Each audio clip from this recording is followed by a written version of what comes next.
ये हमारी वेबसाइट थी जो पहले हमने बनाई थी, और इस पे हमने ब्लॉगिंग वेबसाइट का भी लेआउट करके देखा हमने कि ब्लॉगिंग वेबसाइट अगर हम बनाए तो उसका लेआउट सेट कैसे होगा। और फिर बिजनेस वेबसाइट का लेआउट भी हमने सेट करके देखा, और फिर हमने ये दो पेजेस बनाए थे। पेज को एडिट करके ये हल्का सा डिजाइन भी बनाकर देखा हमने। समझ आ गई है? तो ये काम हम कर चुके हैं जी।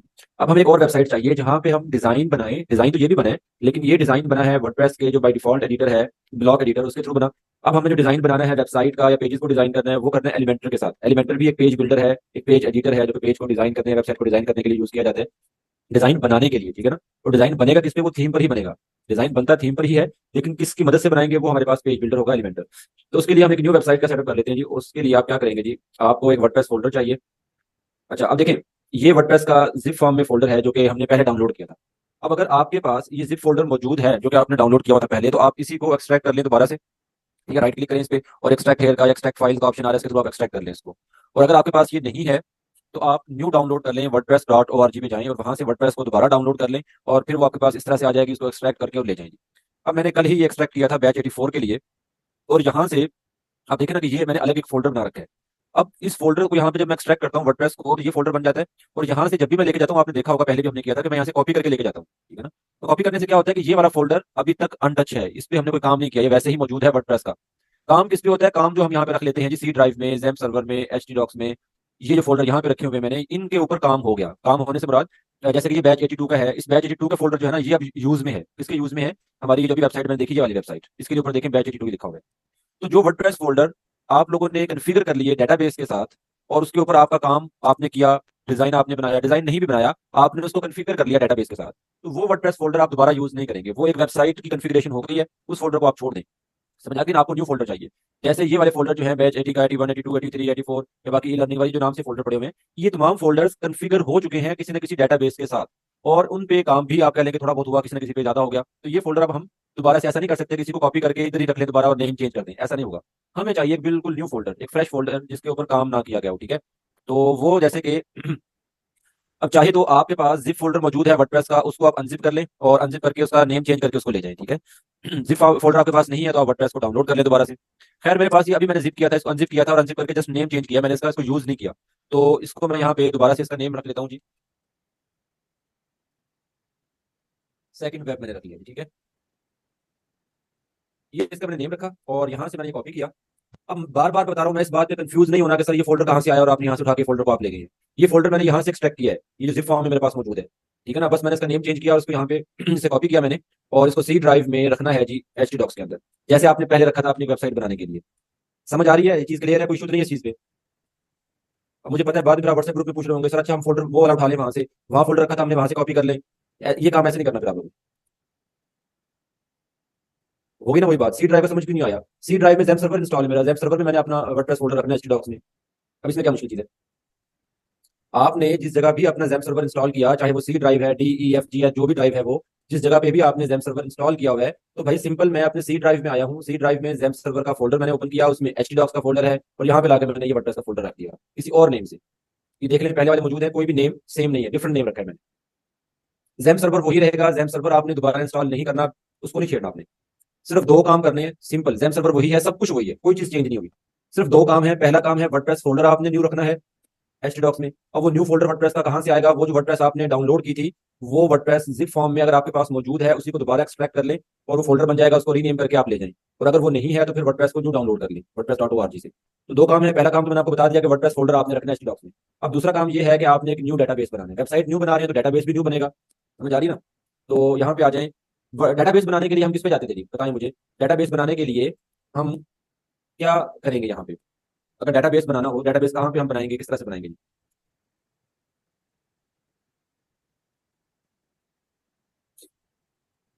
आमना क्लियर हो गया आपका किसी ड्राइव में हम क्यों गए हैं, ये नहीं हुआ अभी तक क्लियर?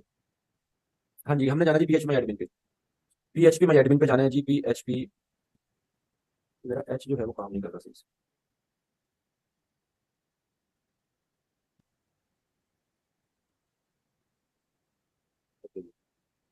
यहाँ पे हम आ गए हैं जी, ठीक है। हमने डेटाबेस बनाना है, सिंपल स्टेप है। यहाँ पे क्लिक करें डेटाबेसिस पे, यहाँ पे डेटाबेस का नेम दे दें, कोई भी नेम। वेबसाइट को नेम हमने दिया सेकंड वेब, वही नेम मैंने यहाँ पे दे दिया। क्रिएट डेटाबेस पे क्लिक किया, डेटाबेस क्रिएट हो गया। अब अगर आप पहले वाले नेम यूज करेंगे तो डेटाबेस क्रिएट नहीं होगा, एरर आ जाएगा, ठीक है ना। डिफरेंट नेम से हमने बनाने, क्योंकि पहले से नेम से डेटाबेसेस बने होंगे तो वो नेम आप यूज नहीं कर सकते। अब ये दोनों चीजें समझ आ गई, बिल्कुल इजी और सिंपल स्टेप। जेम सर्वर आपका चल रहा है, वो काम कर रहा है, उस पर आपने पहले एक वेबसाइट का सेटअप किया था, वो भी चल रही है, नो इशू। अब आपने एक और वेबसाइट बनानी है, आप क्या करेंगे, उसी जेम सर्वर पे जो पहले वर्किंग कर रहा है, वहां पे आपने वर्डप्रेस का एक फोल्डर रखना है, htdocs के अंदर एक न्यू फोल्डर रखना है डिफरेंट नेम से, और यहाँ पे आके एक न्यू डेटाबेस क्रिएट करना है, वो भी डिफरेंट नेम से होगा, पहले वाले नेम यूज नहीं करने। अभी दोनों चीजें हो गई है, डेटाबेस भी बन गया, वर्डप्रेस फोल्डर भी रखा गया htdocs में। अब इन दोनों को कॉन्फ़िगर कर लेंगे, ठीक है। तो कॉन्फ़िगर करने के लिए वही तरीका जो आप पहले करते रहे हैं, लोकल होस्ट स्लैश, आगे आपने वेबसाइट का नेम देना है, वेबसाइट के नेम से मुराद वर्डप्रेस फोल्डर का नेम, जो वर्डप्रेस फोल्डर आपने रखा है htdocs में, ठीक है। और वो हमने किस नेम से रखा है, सेकंड वेब। समझ आ गई है। इसको एंटर करेंगे तो यहाँ पे वेबसाइट जो है फर्स्ट टाइम ओपन होने से पहले कॉन्फ़िगरेशन मांगेगी जी, हमने इसको कॉन्फ़िगर करना है डेटाबेस के साथ, फिर हमारी वेबसाइट चलेगी।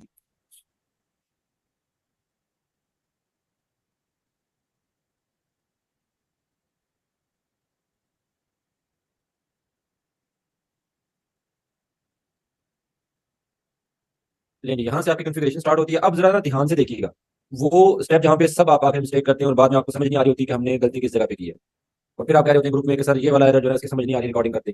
पहला लेक्चर सेकंड लेक्चर था, उसमें आपको ये सारा काम करके दिखाया होगा, ठीक है। अगेन हम इसलिए कर रहे हैं ताकि आपको चीज समझ भी आ जाए। तो यहाँ से आपने कंटिन्यू करना है, ठीक है। अब देखें ना, यहाँ पे वो आपको बता भी रहे हैं, थोड़ा सा ना पढ़ लिया करें, कोशिश करें जो आपको बताया जा रहा है उसको थोड़ा सा इन्फॉर्मेशन जो दी गई है उसको रीड कर लिया करें, उसमें बहुत कुछ बताया होता है, ठीक है ना। तो यहाँ पे हमने लेट्स गो करना है।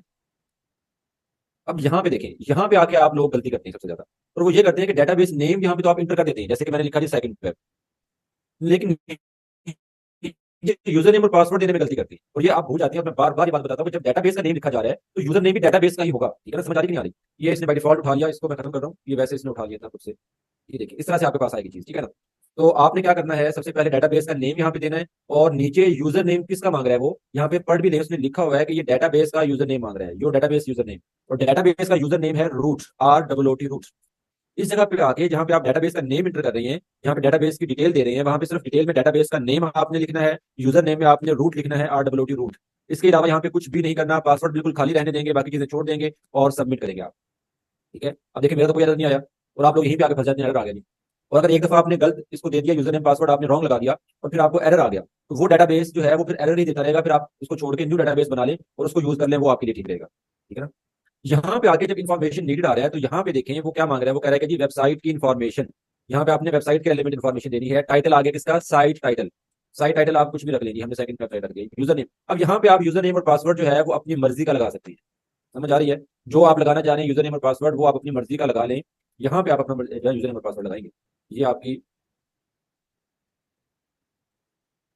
ओ shit,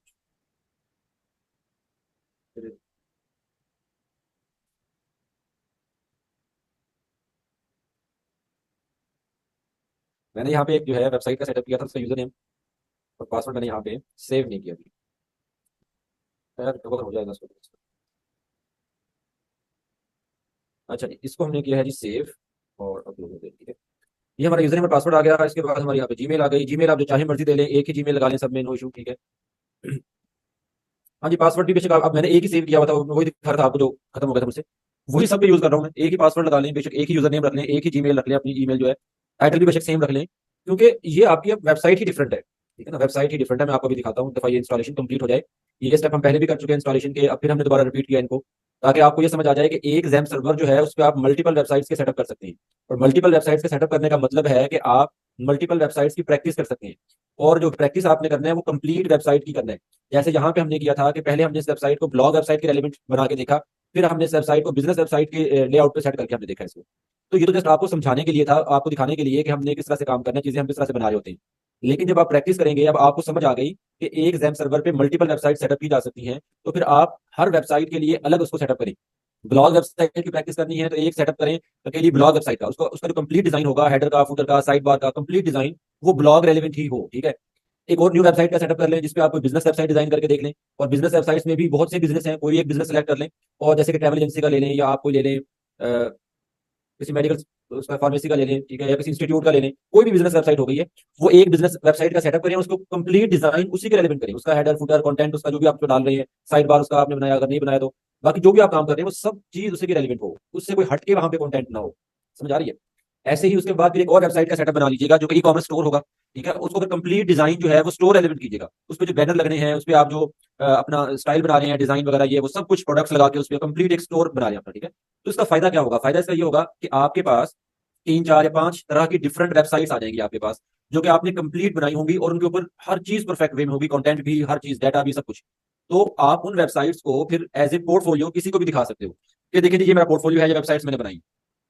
समझ आ रही है? तो वो आप किसी को दिखा सकते हैं, क्योंकि अभी हमने कोई लाइव काम नहीं किया, अभी हमारे पास कोई क्लाइंट नहीं है। तो सम टाइम ये होता है कोई क्लाइंट आपको मिल जाता है तो वो आपको क्या डिजाइन, अपना पोर्टफोलियो दिखाएं कि आपको डिजाइन कैसे है, आप किस तरह की चीजें बनाते हैं, तो आप उनको वो दिखा सकते हैं। आप उसका कंप्लीट एक पीडीएफ लें, पीडीएफ उसका स्क्रीनशॉट लें, कंप्लीट पेज का स्क्रीनशॉट आ जाता है। ठीक है, और वो उसके साथ शेयर कर दें पीडीएफ में कि ये देखिए, मेरा डिजाइन है, ये मैंने काम किया हुआ है। ठीक है, अब उसके ऊपर जब कंटेंट भी रियल होगा, हर चीज उसकी रियल होगी। रियल से मुराद आपने हर चीज, जैसे कि यहाँ पे देखे ना कि ये हमने कुछ और कंटेंट उठाया हुआ था, यहाँ पे कंटेंट कुछ और है, या ये कंटेंट मैंने यहाँ पे बार बार रिपीट किया हुआ है, जैसे कि ये देखिए यहाँ तक आ गया और फिर दोबारा मैंने इसको रिपीट कर दिया।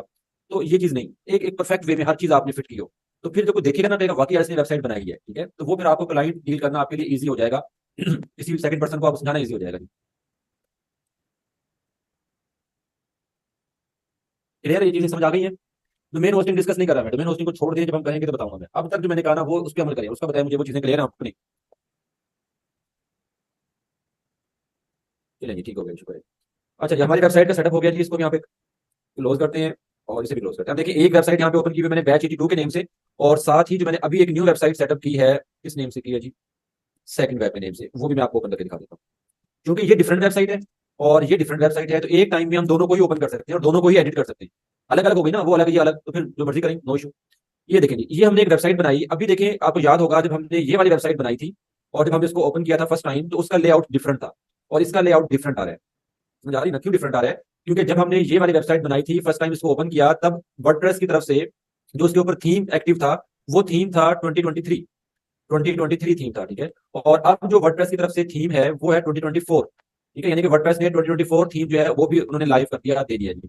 तो अब से नेक्स्ट, अगर आपने वर्डप्रेस इंस्टॉल की होगी लेटेस्ट वर्जन, जैसे कि अभी लेटेस्ट चल रहा है जी 6.4.1, अगर आपने ये डाउनलोड किया 6.4.1 जो है, तो फिर उसके अंदर जो थीम मिलेगी आपको, वो ये वाली थीम मिलेगी 2024 वाली। और अगर आपके पास वर्डप्रेस जो है वो ओल्ड वर्जन है, जैसे कि मेरे पास इससे पहले 6.2 था या 6.1 था आई थिंक, या 6.3 मौजूद था मेरे पास, तो वो उसको, उसके ऊपर जाहिर सी बात है 2023 जो है वो एक्टिव है बाय डिफॉल्ट, उस पर वो नजर आएगी आपको। समझ आ रही है मेरी बात? तो अभी अगर आप वर्डप्रेस न्यू डाउनलोड करके यूज करेंगे, तो उसके ऊपर बाय डिफॉल्ट जो थीम एक्टिव है वो 2024 है। अब हमने इस वेबसाइट के डैशबोर्ड पे जाना है। ठीक है, डैशबोर्ड पे जाने के लिए WP-admin, ये हमारे पास डैशबोर्ड पे जाने के लिए। और यहाँ पे जब हम डैशबोर्ड पे जाएंगे, यूजर नेम और पासवर्ड देंगे। नहीं भाई, कोई मसला नहीं है, 6.3 यूज कर लें, 2 यूज कर लें, 6.4 यूज कर लें। देखिए, जब हम कोई ओल्ड वर्जन यूज कर रहे हैं ना, सेटअप उसका हो जाता है, सेटअप चाहे न्यू कर ले चाहे ओल्ड कर ले, हो जाता है। अगर आपने न्यू डाउनलोड किया होगा, जैसे अभी वर्डप्रेस लेटेस्ट डाउनलोड मैंने की हुई है, तो यहाँ पे लिखा आ रहा है कि जी वर्डप्रेस हमारी जो है वो लेटेस्ट वर्जन चल रहा है। और अगर ये ओल्ड होता तो सिर्फ क्या था, ऊपर नोटिफिकेशन आ जाता है कि जी वर्डप्रेस की अपडेट आई हुई है, अपना वर्जन अपडेट कर ले। सिंपल, हम उसको अपडेट कर लेते हैं, अपडेट करते तो 6.4.1 पे आ जाता वो, अगर 6.3 था या 6.2 था। ठीक है ना? तो इसमें तो कोई ऐसी बात है ही नहीं कि जो समझ ना आए, सिंपल सा काम है। अगर ओल्ड वर्जन है तो यहाँ पे आपको अपडेट करने का ऑप्शन मिल जाएगा, उसे अपडेट कर लें। ठीक है, ले जी, हमारी वेबसाइट आ गई है। अब देखिए, हमने एक न्यू वेबसाइट का सेटअप किया है और अब इस पे हमने काम करना है। काम कैसे करना है जी? अब आप इसको ये समझ के चलें कि अब आप कंप्लीट वेबसाइट बनाएंगे, कंप्लीट वेबसाइट आप बनाएंगे और उसको एक कोई भी सोच लें। ठीक है ना, मैं ये नहीं कह रहा कि आप इसी चीज की बनाएं। अब आपकी असाइनमेंट आगे ये है कि आपने कंप्लीट प्रोजेक्ट करना है, और वो प्रोजेक्ट जो है वो आप अपने हिसाब से सोच लें कि आपने क्या बनाना है। आपने किसी इदारे की वेबसाइट बनानी है, किसी इंस्टीट्यूट की बनानी है, ट्रैवल एजेंसी की बनानी है आपने, डिजिटल मार्केटिंग एजेंसी की बनानी है आपने, या किसी रेस्टोरेंट की बनानी है। रेस्टोरेंट की अगर प्रोडक्ट्स लगाएंगे रेस्टोरेंट पे, तो ई कॉमर्स स्टोर बन जाएगा। और अगर रेस्टोरेंट पे प्रोडक्ट्स नहीं लगाएंगे, सिंपल एक लाइक एक पोर्टफोलियो होगी, तो फिर वो बिजनेस या पोर्टफोलियो वेबसाइट कहलाएगी। क्लियर हो गया? अच्छा, उसके बाद फिर आपके पास और बहुत से बिजनेसेस हैं जिनके बारे में हम कह सकते हैं कि ये हमारी बिजनेस या पोर्टफोलियो वेबसाइट होती है। ठीक है, तो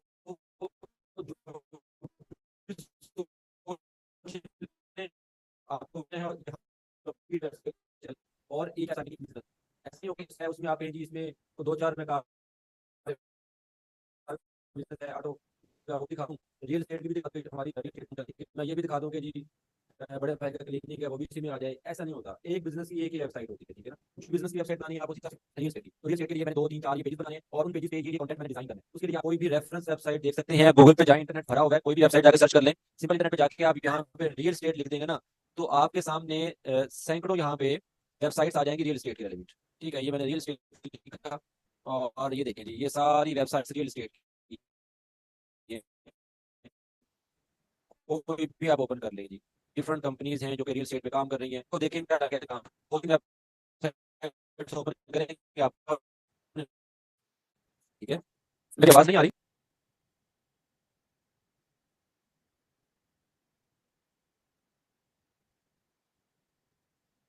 अब आवाज ठीक आ रही है मेरी? बताइएगा, आवाज मेरी ठीक आ रही है? अभी तो मेरी बात ब्रेक नहीं हो रही है, अभी भी हो रही है? जी बताइएगा।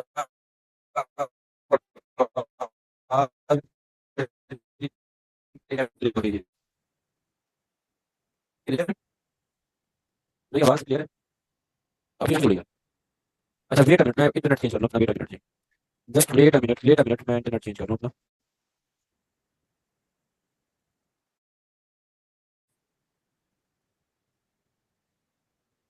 जी अब बताइएगा जी, अब मेरी आवाज ठीक आ रही है? अब मेरी आवाज ठीक आ रही है और स्क्रीन भी मेरी विजिबल है आप लोगों को? ठीक हो गई, ओके जी। अच्छा जी, तो मैं आपको ये कह रहा हूँ कि अभी से आप कोई वेबसाइट सोच लें आपने क्या बनानी है, उसी के रेलेवेंट फिर आप चीज़ों को डिजाइन करें, ठीक है? तो हम अब क्या बनाने जा रहे हैं, हम बनाने जा रहे हैं जी एक बिजनेस वेबसाइट, ठीक है? और मैं यहाँ पे कोई एक वेबसाइट स्टार्ट नहीं करूंगा कि बस उसी को लेकर चलूँ और बाकी आपकी लर्निंग बनाओ। यहाँ पे कस्टम डिजाइन बनाना मैं आपको सिखा रहा हूँ। कस्टम डिजाइन आपने बनाना है एलिमेंटर के साथ, बाकी डिजाइन क्या बनाना है वो आप लोग खुद सोचिएगा जी। तो सबसे पहले हमें क्या चाहिए, थीम चाहिए। हमने डैशबोर्ड न्यू बनाया है, अभी वेबसाइट हमारा सेटअप न्यू है, तो सबसे पहला काम हमारा है जी थीम इंस्टॉल करना। थीम क्यों इंस्टॉल करने, देखिए अभी आपके पास यहाँ पे कस्टमाइजेशन के और दूसरे ऑप्शन नहीं है, ठीक है? तो उसके लिए हमें एक प्रॉपर थीम चाहिए, क्योंकि जो वर्डप्रेस की थीम है ना, 2022 था, फिर 2023 आ गया और 2024 आ गया, नेक्स्ट ईयर 2025 आ जाएगा, हर साल एक थीम वर्डप्रेस का आ रहा होता है। तो ये थीम जो है ये जस्ट एक सिंपल से थीम है जो कि आपकी वेबसाइट को सिर्फ ये दिखा देते हैं कि वेबसाइट का सेटअप कंप्लीट हो गया। बाकी इनको कस्टमाइज हम इस तरह से नहीं कर सकते पेज बिल्डर या एडिटर के साथ, जैसे हम बाकी थीम को कर रहे होते हैं, ठीक है? इसकी कस्टमाइजेशन आप कोडिंग के थ्रू कर सकते हैं, ठीक है? वैसे नहीं कर सकते। तो हम एक कस्टम थीम चाहिए जिसपे हम अपना कस्टम डिजाइन बना सके। ऐड न्यू थीम पे जाएं और यहाँ पे आप देखिए हमने कौन सा थीम लेना है। तो पहली चीज तो ये कि हमने पेज बिल्डर कौन सा यूज करना है, ठीक है? मैंने आपको ये बताया था, नहीं बताया तो दोबारा सुन लें और समझ लें इस बात को, ध्यान से सुनकर समझ लीजिएगा ये बात कि थीम की सिलेक्शन कैसे की जाती है, ठीक है? थीम की सिलेक्शन कैसे की जाती है। तो पहली चीज अब यहाँ पे ये होगी कि आप ये देखेंगे कि आपकी रिक्वायरमेंट क्या है। रिक्वायरमेंट से मुराद ये है कि आपने कस्टम डिजाइन बनाना है या आप बना बनाया डिजाइन लेना चाह रहे हैं। बना बनाया डिजाइन जिसको हम कहते हैं टेम्पलेट, क्या कहते हैं? टेम्पलेट। टेम्पलेट भी कहते हैं बने बनाए डिजाइन को। बने बनाए डिजाइन को स्टार्टर साइट्स भी कहते हैं, स्टार्टर साइट्स, ठीक है? प्री बिल्ट डिजाइन भी कह देते हैं, डेमो भी कह देते हैं उनको, ठीक है? तो ये कुछ नेम है जो कि डिफरेंट थीम अपने हिसाब से उसको बता रहा होता है। कुछ थीम कहते हैं कि जी हमारे डेमो है, कुछ थीम कहता है कि जी हमारे टेम्पलेट्स हैं, कुछ थीम कहता है जी हमारे स्टार्टर साइट्स हैं, ठीक है ना? तो हर थीम अपने हिसाब से। तो सिंपल वे में बात करें, अगर आपने एक बना बनाया डिजाइन लिया, बना बनाया डिजाइन क्या होता है कि यहाँ पे अब मैं एक वेबसाइट बनाने जा रहा हूँ किस चीज की, रियल एस्टेट की। तो रियल एस्टेट की वेबसाइट जो है वो कंप्लीट बनाऊंगा, 3 4 5 पेजेस बनाऊंगा, फिर उसके ऊपर डिजाइन करना है, तो मेरा कुछ टाइम भी लगेगा, हफ्ता 10 दिन लगेंगे, उसमें टाइम भी लगेगा। और फिर मेरा डिजाइन भी परफेक्ट होना चाहिए ताकि क्लाइंट को पसंद भी आ जाए। अगर अभी मुझे इतना आइडिया नहीं है या इतना डिजाइन अच्छा मुझसे नहीं बन पा रहा या मुझे ये आइडिया नहीं मिल रहा कि मैं क्या डिजाइन करूं, तो फिर बना बनाया डिजाइन मैं उठा सकता हूं। बना बनाया डिजाइन में क्या होगा कि आपको टेम्पलेट या डिजाइन मिल जाते हैं, आप उसको सिंगल क्लिक पे इंस्टॉल करते हैं अपनी वेबसाइट में, वो डिजाइन इंस्टॉल हो गई, फिर आप देखते हैं कि अच्छा यहाँ पे ये टेक्स्ट डमी लगा हुआ है, इस टेक्स्ट को चेंज करते हैं, ये इमेज जो है चेंज होनी चाहिए, इमेज को चेंज करते हैं, हेडर में ये चीजें नहीं होनी चाहिए, मेन्यू में एक्स्ट्रा पेजेस आ गए उनको निकालना है, न्यू पेज ऐड करना है, जो कुछ भी आपने करना है हर चीज उसकी एडिट हो जाती है। वो आप एडिट करके और फिर अपनी वेबसाइट कंप्लीट करके क्लाइंट को दे देते हैं। तो ये तरीका तो है जब आपने बना बनाया डिजाइन यानी कि टेम्पलेट से काम करना हो। समझ आ रही है?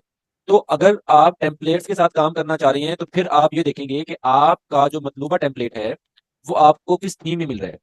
यानी कि ये जो टेम्पलेट मैं आपको बता रहा हूँ ना, बने बनाए डिजाइन, ये हर थीम में होते हैं, किसी में कम किसी में ज्यादा। कोई थीम आपको 10 टेम्पलेट दे रहा है डिफरेंट वेबसाइट्स के, कोई थीम आपको 50 टेम्पलेट दे रहा है, कोई आप थीम आपको 100 टेम्पलेट दे रहा है।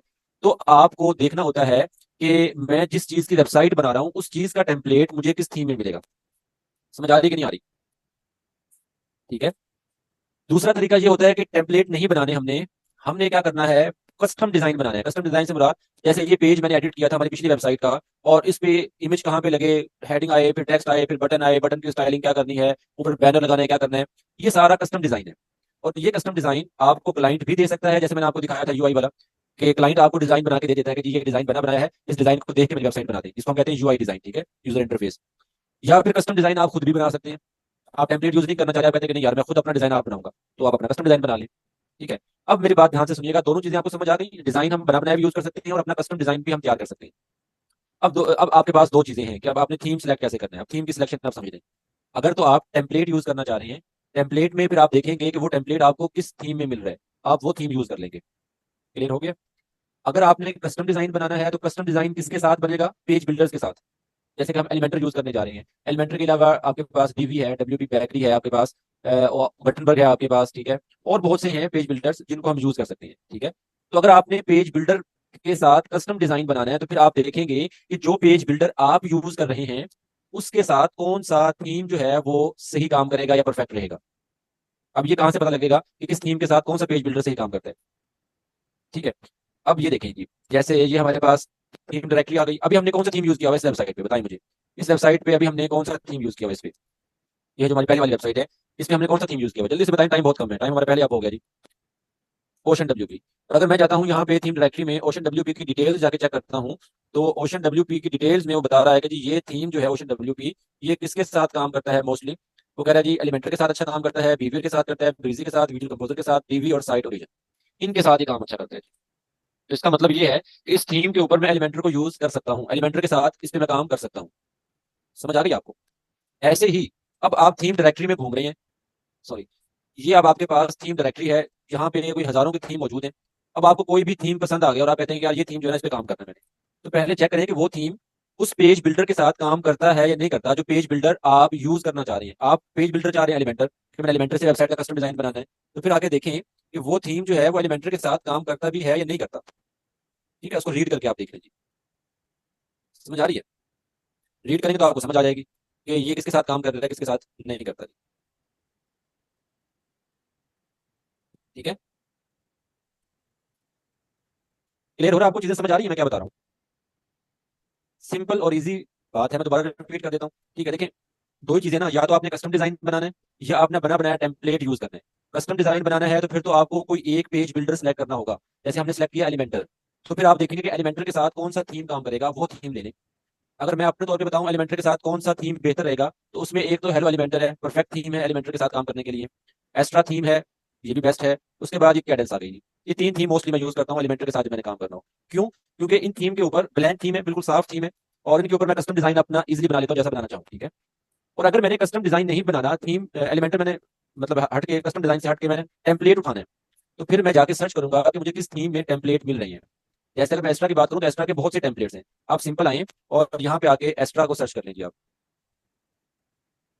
इसमें मिस्टेक हो गई, ये देखिए एस्ट्रा आ गया और एस्ट्रा की लिखा हुआ है स्टार्टर टेम्पलेट्स। ठीक है, तो एस्ट्रा के स्टार्टर टेम्पलेट्स हम देख लेते हैं। इस पे आएंगे तो यहाँ पे आपके पास 250 प्लस आई थिंक है या 260 प्लस है, 240 प्लस ऊपर लिखा हुआ है, 240 प्लस इसके डिजाइन है या टेम्पलेट्स हैं जिनको आप यूज कर सकते हैं। कुछ फ्री है, कुछ पेड है। ठीक है ना, क्योंकि ये तो एक्स्ट्रा चीज है ना, थीम तो आपको फ्री में मिल गया, एक्स्ट्रा चीज है ये, तो इसमें से अगर अच्छा डिजाइन होगा तो वो हो सकता है आपको पेड हो जाए, वो कहते हैं जिसके लिए पे करें, वरना फ्री डिजाइन बहुत है। ठीक है, अब मैंने वेबसाइट बनानी थी रियल स्टेट की, इसकी बनानी थी रियल स्टेट की, तो मैं इसके एक्स्ट्रा में आ गया और पहले देखूंगा कि एक्स्ट्रा टेम्पलेट्स हैं उनमें रियल स्टेट की वेबसाइट का डिजाइन बना बनाया टेम्पलेट है भी या नहीं है। अगर है तो एक्स्ट्रा मैं यूज कर लूंगा, अगर नहीं है तो फिर मुझे एक्स्ट्रा इंस्टॉल करने की जरूरत किस लिए भाई। फिर मैं कोई और थीम देखूंगा जहां पे मुझे टेम्पलेट मिल जाए, क्योंकि मैं टेम्पलेट के साथ काम करना चाह रहा हूँ, कस्टम डिजाइन नहीं बनाना चाह रहा। देखें, ब्लैक फ्राइडे की आ गई है, हेलोवीन की आ गई है, ये स्टोर आ गया जी। ठीक है, और ये नेचर के एलिमेंट आ गई है, उसके बाद इलेक्ट्रॉनिक स्टोर आ गया, वेब डेवलपर का पोर्टफोलियो आ गया, फोटोग्राफी के लिए आ गया जी। ठीक है, पॉलिटिशियंस की आ गई है, ये भी रेस्टोरेंट की आ गई, ऑर्गेनिक स्टोर आ गया जी। ठीक है, अब डिफरेंट ये हैं जी। ठीक है ना, अब आप देखते जाइए, ऊपर से आप सर्च कर लें यहाँ से कोई भी नेम लिख के, जहाँ पे जैसे अभी सर्च का ऑप्शन था, इधर ये रहा जी। यहाँ पे मैं सर्च कर लेता हूँ जी रियल इस्टेट।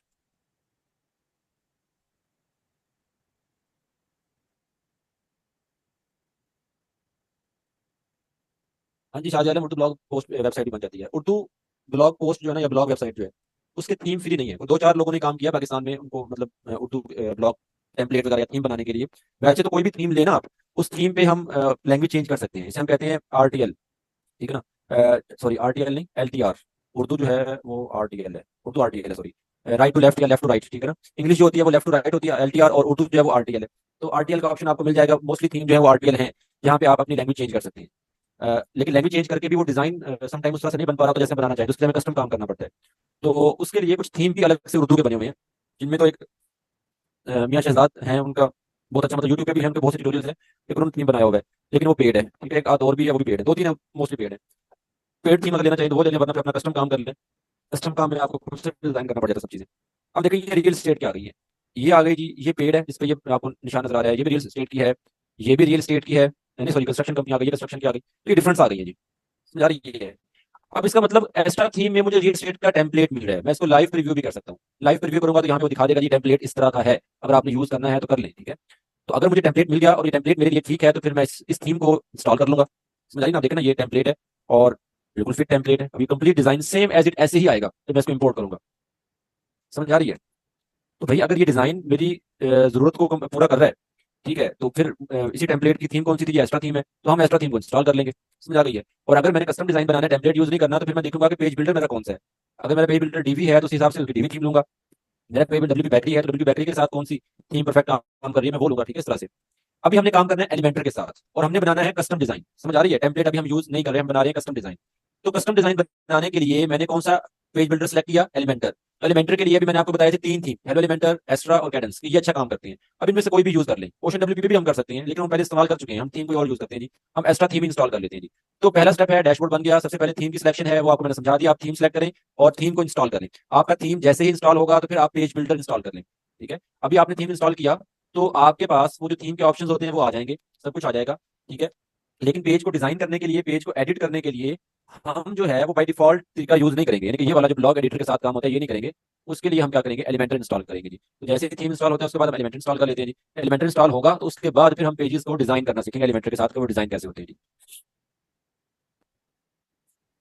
ये चीजें जो ना देखिए प्रैक्टिकल जो काम होता है ना, कि यहाँ से एक इमेज उठाया इधर लगा दिया, वहां से उसका कलर सेट करके दिखा दिया, उसकी विड्थ सेट करके दिखा दी, ये काम आपको यूट्यूब पे भी मिल जाएंगे, ठीक है ना। ये काम अगर आपको यूट्यूब पे नहीं भी मिल रहे हैं, जब आप खुद करने बैठेंगे तो ये ऑप्शन है, ये ऑप्शन ही है ना, ये तो आपको सामने नजर आ जाएगा आपको डैशबोर्ड पे भी कि अच्छा ये ऑप्शन है कलर चेंज करने का, ये ऑप्शन है हाइट विड्थ सेट करने का, ये काम तो आप खुद भी कर लेंगे। असल चीज ये होती है कि जो कुछ बेसिक चीजें हैं जो कि आपके स्ट्रक्चर बनाने में आपको हेल्प आउट कर रही हैं, या आपका एक परफेक्ट डिजाइन बनाने में आपकी जो बेस होगी, बेस, वो चीजें आपको समझना जरूरी है। अगर वो समझ आ जाती है तो फिर बाकी जो चीजें प्रैक्टिस की है, जितना प्रैक्टिस करेंगे उतनी चीजें आपकी क्लियर होती जाएंगी, समझ आती जाएंगी आपको। थीम इंस्टॉल हो गया जी, थीम को एक्टिवेट कर लें। पहले डैशबोर्ड पे तीन थीम मौजूद थे, अब हमने फोर्थ किया इसको इंस्टॉल, ठीक है ना। ये एक्टिवेट हो गया जी थीम, ठीक है। और वो बता भी रहा है कि जी आप टेम्पलेट भी यूज कर सकते हैं। नहीं, जब हम टेम्पलेट यूज नहीं कर रहे, अभी हम खुद डिजाइन बनाएंगे जी, ठीक है। तो अब देखिए ऑप्शन आ गया ना, कस्टमाइज का, विजेट्स का, मेन्यू का, ये पहले नहीं थे जब हमने थीम को इंस्टॉल नहीं किया। अब देखिए चार थीम हो गई है, एक्स्ट्रा आ गया, एक्स्ट्रा एक्टिव है। और ये आपकी वेबसाइट पहले ये थी 2024 के साथ, थीम चेंज किया, एक्टिवेट किया थीम हमने, अब इसको रिफ्रेश करेंगे, इसका डिजाइन भी चेंज हो जाएगा जी, क्योंकि हमने थीम चेंज किया। देखिए चेंज होगा डिजाइन इसका। सिंपल हेडर है, फुटर है, अभी दरमियान में कंटेंट एरिया, पेज एरिया। अब हमारा नेक्स्ट काम है जी एलिमेंटर इंस्टॉल करना, क्योंकि हमने इस वेबसाइट को एलिमेंटर के साथ डिजाइन करना है, एलिमेंटर पेज बिल्डर के साथ बनाना है। तो उसके लिए आप आ जाए प्लगइन्स में। अब देखो ना, जब हमें किसी प्लगइन की जरूरत होगी तभी वो प्लगइन हम यूज करेंगे, समझ आ रही है ना। ऐसे नहीं होता है कि एक लिस्ट बना दूं मैं आपको, ये 15 प्लगइन आपने लाजमी सुबह दोपहर शाम आपने लेने हैं जी, ऐसा काम नहीं होगा। प्लगइन जो है तभी इस्तेमाल करते हैं जब आपको प्लगइन्स की जरूरत होती है। अब मुझे जरूरत पड़ी है एलिमेंटर की, तो मैं प्लगइन सेक्शन में आया हूँ जी, ठीक है। तो अगर मुझे जरूरत पड़ेगी कैशे क्लियर करना है तो फिर मैं आके कैशे क्लियर का प्लगइन यूज कर लूंगा जी। तो इस तरह से जब भी मुझे जरूरत पड़ेगी कि ये प्लगइन अब मैंने इंस्टॉल करना है, तो फिर ही मैं आके यहाँ पे प्लगइन को इंस्टॉल करूंगा, क्योंकि प्लगइन जो है ये फंक्शनैलिटी है या फीचर्स है। तो जब कोई फीचर या कोई फंक्शनैलिटी सेट करना है वेबसाइट पे, तभी हम प्लगइन की तरफ आएंगे ना। ये भी एक बड़ा कंफ्यूजन होती है समटाइम कि आप लोग समझ रहे होते हैं कि प्लगइन्स की कोई लिस्ट होगी वो हमें लाजमी इंस्टॉल करने करते होंगे। ऐसा नहीं होता। जब आपको किसी प्लगइन की जरूरत पड़े कि अब मैंने ये वाला काम करना है, तो उस काम के लिए प्लगइन इंस्टॉल कर लें, ठीक है जी। प्लगइन लाइब्रेरी में आ जाए, यहाँ पे प्लगइन उसको इंस्टॉल कर लें, ठीक है ना। इस तरह से जी हम एलिमेंटर को इंस्टॉल कर लेते हैं। और बाकी ये आगे एलिमेंटर, ठीक है। एलिमेंटर वेबसाइट बिल्डर है ये, ठीक है, बाय एलिमेंटर.com, और 5+ मिलियन एक्टिव इंस्टॉलेशन है इसकी। 3 वीक्स अगो इसकी लास्ट अपडेट आई है। जो अच्छे प्लगइन्स होते हैं उनकी, या अच्छे थीम या प्लगइन्स होते हैं उनकी, यही खूबसूरती होती है कि उनकी जो अपडेट्स होती हैं वो साथ साथ चलती रहती हैं, वो ब्लॉक नहीं होते, ठीक है ना। हफ्ता 10 दिन 15 दिन 20 दिन पहले या महीना पहले उनकी अपडेट आपको मिलेगी, यानी कि वो लाजमी उनको अपडेट करते रहते हैं time to time. Install now पे क्लिक कर लें जी। इंस्टॉलेशन ज्यादा होनी चाहिए, उसकी रेटिंग अच्छी होनी चाहिए, उसके रिव्यूज रीड करने वो अच्छे होने चाहिए, और कंपेटेबल हो आपके लेटेस्ट वर्जन के साथ, और साथ साथ उसकी लास्ट अपडेट भी करीब ही हो, इतनी दूर ना हो। ये चीजें आप देख लिया करें जब आप कोई थीम या कोई प्लगइन इंस्टॉल करने जाएं तो, ठीक है ना। अगर एक प्लगइन ऐसा है जो साल हो गया उसकी अपडेट ही नहीं आई, इसका मतलब उसके पीछे जो काम करने वाले लोग थे जिन्होंने बनाया था वो उसको बना के छोड़ गए, भूल गए हैं, अब उसकी अपडेट नहीं आ रही। तो लिहाजा वो यूज करना गलत है, क्योंकि जब आप उसको यूज करेंगे तो उसके ऊपर आप कह लेंगे जो सिक्योरिटी रिस्क वो आपको आ जाता है, ठीक है ना। तो उस वजह से प्लगइन्स या थीम को यूज करें जिनकी अपडेट्स साथ साथ आ रही है, मैक्सिमम महीना 2 महीने।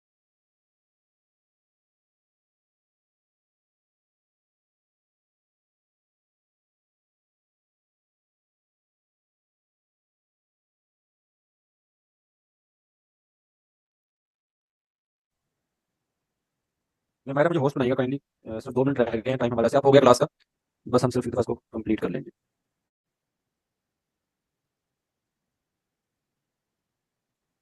अच्छा जी, हमारा टाइम जो है वो कंप्लीट हो गया है, बल्कि आप कह लें कि 5 to 6 मिनट्स हम ऊपर हो चुके हैं टाइम हमारा, ठीक है। बस ये इंस्टॉल हो जाए हमारा एलिमेंटर, और फिर हम इसे क्लोज करते हैं, बाकी काम इंशाल्लाह नेक्स्ट क्लास में करेंगे जी। अपडेट फेल हो गई है इसकी। अच्छा, अपडेट फेल हो गई ना, अब आप लोग क्या कीजिएगा कि इसको अपलोड कर लीजिएगा। अपलोड प्लगइन पे क्लिक करके यहाँ से चूज फाइल पे सिलेक्ट करके, और अब फाइल कहाँ से लेनी है प्लगइन की, वो आप क्या करेंगे, wordpress.org से डाउनलोड करके ना, जो wordpress.org है वहाँ से आप वहाँ पे जाएंगे, एक्सटेंड का यहाँ पे आपको नजर आ रहा है सेक्शन, प्लगइन्स पे जाएंगे, ठीक है।